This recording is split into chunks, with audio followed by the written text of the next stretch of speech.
नमस्कार, प्रणाम। मैं अविनाश वारदात तक के एक नए एपिसोड में आज ये सच्ची घटना के साथ आप लोगों के बीच में आया हूँ। ये सच्ची घटना राजस्थान की है। राजस्थान का एक जगह है जो बहुत ही फेमस है, कौन नहीं जानता, जयपुर। और इसी जयपुर में एक छोटी सी कॉलोनी लगती है, जिस कॉलोनी में रहने वाले 3 लोग होते हैं। एक परिवार होता है जिस परिवार में 3 सदस्य रहते हैं। अब इस परिवार में एक लड़की होती है, एक उसकी बहन होती है और उन दोनों बच्चों की एक माँ होती है। यानी कि 3 लोगों का बस परिवार रहता है। घर से जो पिता का साया था वो उठ चुका होता है और परिवार में कोई तीसरा व्यक्ति नहीं होता है। अब इन लोगों के जो जिम्मेदारियां हैं वो केवल माँ पर ही होती है। सब कुछ इनके जीवन में सही चल रहा होता है। माँ अपने बच्चियों को बहुत ही अच्छे तरीके से पाल रही होती है, अपने लड़कियों को बहुत ही प्यार से पाल रही होती है। सब कुछ इनके जीवन में सही चल रहा था, पढ़ाई लिखाई से लेकर के और कमाई धमाई तक का जो जरिया था सब कुछ बेहतर था, सब कुछ बढ़िया था।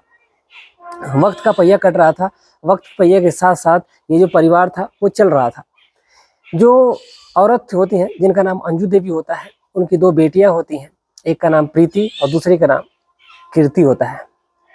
जो लड़की की जो माँ है वो एक प्राइवेट जगह जॉब करती है और उसी प्राइवेट जॉब से अपनी बच्चों को पढ़ाती है। जिसमें जो कीर्ति होती है, कीर्ति बड़ी होती है और कीर्ति की शादी के लिए अब रिश्ते देखने लगती है।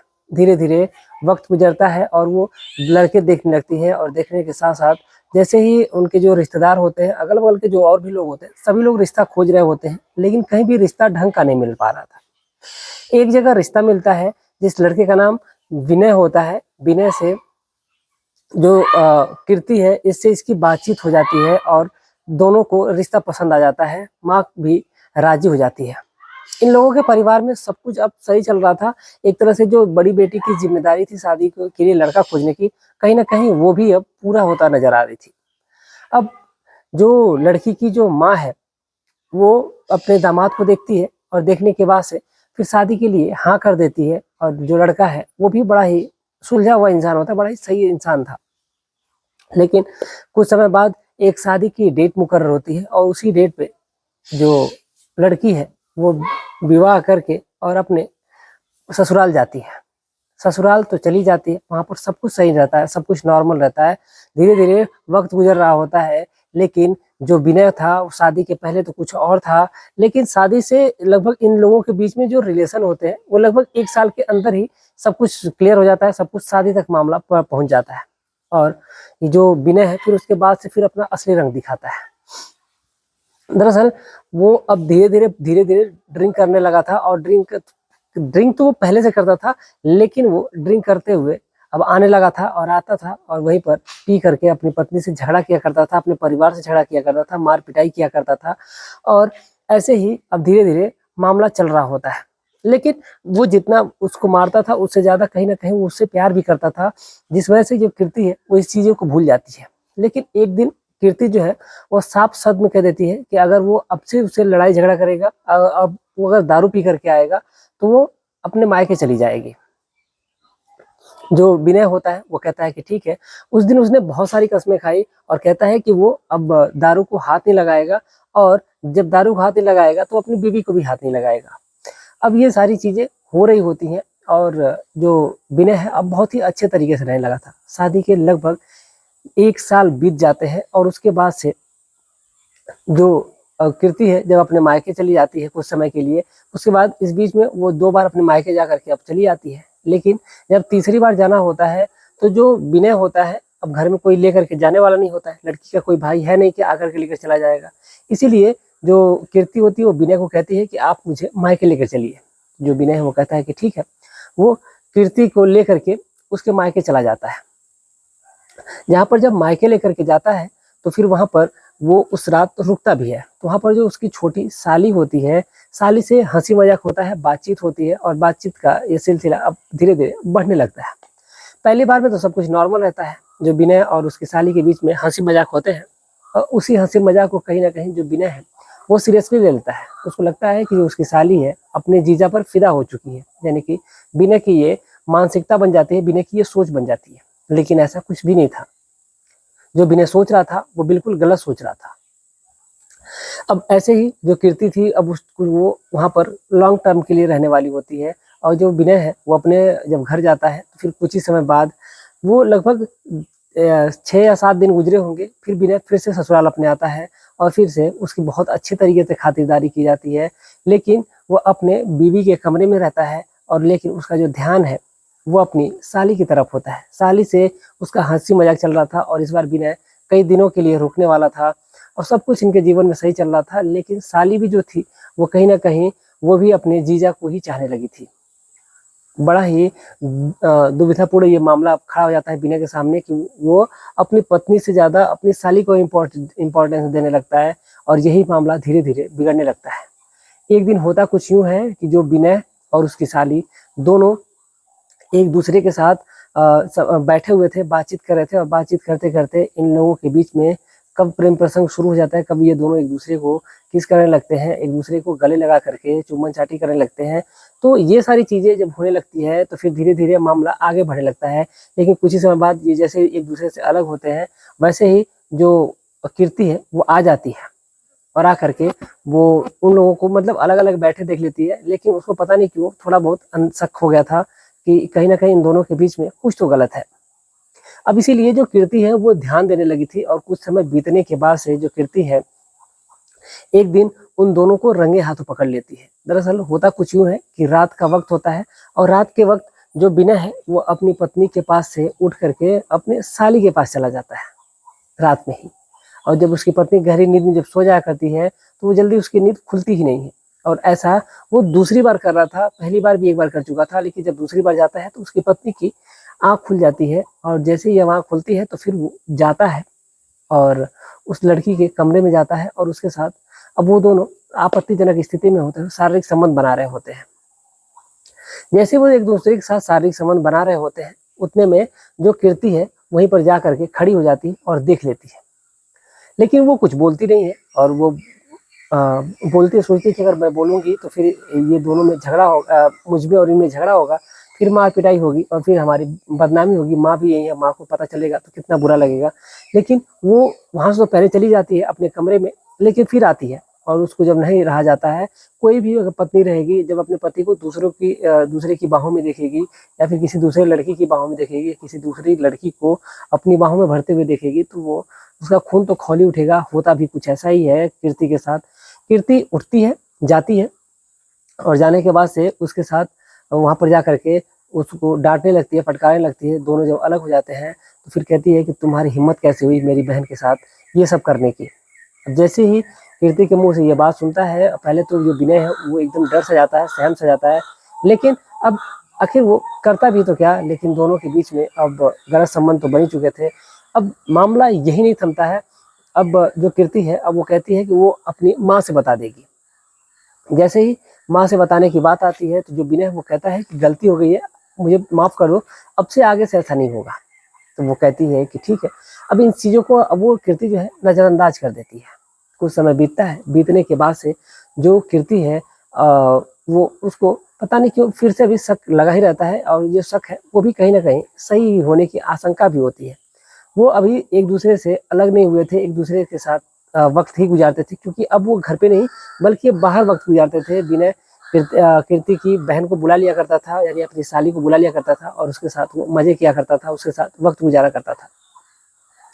कीर्ति भी पहले इतना बाहर नहीं जाया करती थी, लेकिन अब वो बहुत ज़्यादा ही बाहर जाने लगी थी। फिर एक दिन रात को विनय फिर से आता है, और जब विनय सोया हुआ होता है तो कीर्ति की जो बहन है वो विनय के कमरे में आती है।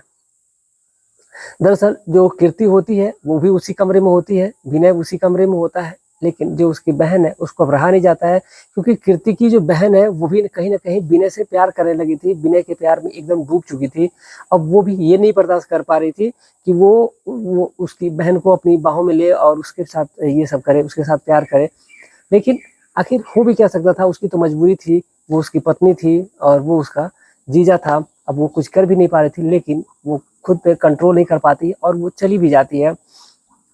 विनय के पास जाती है, जब विनय के पास जाती है तो फिर वहाँ पर उसके साथ उसको जगाती है, जगा करके फिर वो उसी के बगल में ही सोने के लिए कहती है, लेकिन विनय कहता है कि बाहर चलते हैं। इशारे इशारे में विनय उस लड़की को लेकर के बाहर चला जाता है और बाहर जा करके दोनों छत पे जाते हैं। इसी दौरान जब अपनी पत्नी से हाथ छुड़ाता है तो उसकी पत्नी की कहीं ना कहीं निगाहें उसकी तरफ चली जाती हैं और उसका ध्यान, मतलब जो नींद में जब होती है उसका नींद टूट जाती है।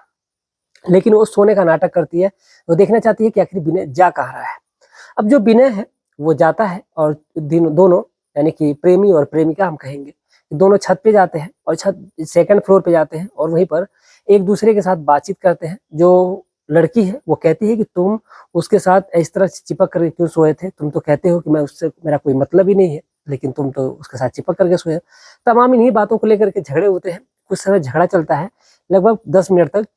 उसके बाद से दोनों एक हो जाते हैं और उसके बाद से फिर दोनों एक दूसरे के साथ शारीरिक संबंध बनाने की कोशिश कर जाते हैं। दोनों एक दूसरे के कपड़े निकालते हैं, दोनों एक दूसरे के साथ शारीरिक संबंध बनाते हैं। अब ऐसे ही ये सिलसिला चल ही रहा होता है। तब तक जो कृति है वो उठती है और आती है छत पे। उसको लग जाता है, उसकी टाइमिंग उसको पता चलती है कि लगभग कितने टाइम में क्या होने वाला है। इसीलिए वो जाती है और जाने के बाद से जब देखती है ऊपर का मंजर तो फिर वो उसको गुस्सा आता है और वो डांटने लगती है और मतलब जोर जोर से बोलने लगती है। तो कहीं ना कहीं जो कीर्ति की बहन है उसको और विनय को दोनों को गुस्सा आता है और दोनों के बीच में बहस भी होती है। बहस के दौरान उन दोनों में हाथापाई भी होती है और जब ज्यादा हाथापाई होती है मार पिटाई विनय करता है और मारने के बाद उस लड़की को जब धक्का देता है तो जा करके वो रेलिंग में लड़ जाती है। अब जैसे ही रेलिंग में लड़ती है उसके माथे पे चोट लग जाती है और कुछ ही समय बाद जब दोनों की हाथापाई होती है, हाथापाई के दौरान ही जो लड़की है पता नहीं कैसे वो छत से नीचे चली आती है। अब जैसे ही लड़की छत से नीचे गिरती है तो बड़ा ही गजब हो जाता है। जो लड़की है वो इस दुनिया को छोड़ करके ही चली जाती है। अब जैसे ही लड़की इस दुनिया को छोड़ करके चली गई तो फिर बड़ा ही संगीन मामला हो जाता है, बड़ा ही हैरान कर देने वाला मामला हो जाता है। दरअसल जो विनय है अब और जो कीर्ति है दोनों अपने अपने कमरे में चले जाते हैं। जाने के बाद से कुछ समय बाद जब वो आते हैं, सुबह होती है। सुबह होने के बाद जो कीर्ति की माँ है वो बाहर निकल करके जाती है। बाहर तो निकल करके चली जाती है, देखती है, जैसे ही दरवाजे पे देखती है तो फिर वो देखती ही रह जाती है। वो चीखने लगती है, चिल्लाने लगती है। जितने भी मोहल्ले के लोग होते हैं सभी लोग मौके पर पहुंचते हैं। मौके पर पहुंच कर एक व्यक्ति देखता है कि इसके सिर पे निशान है तो वो नजदीकी पुलिस थाने में फोन कर देता है।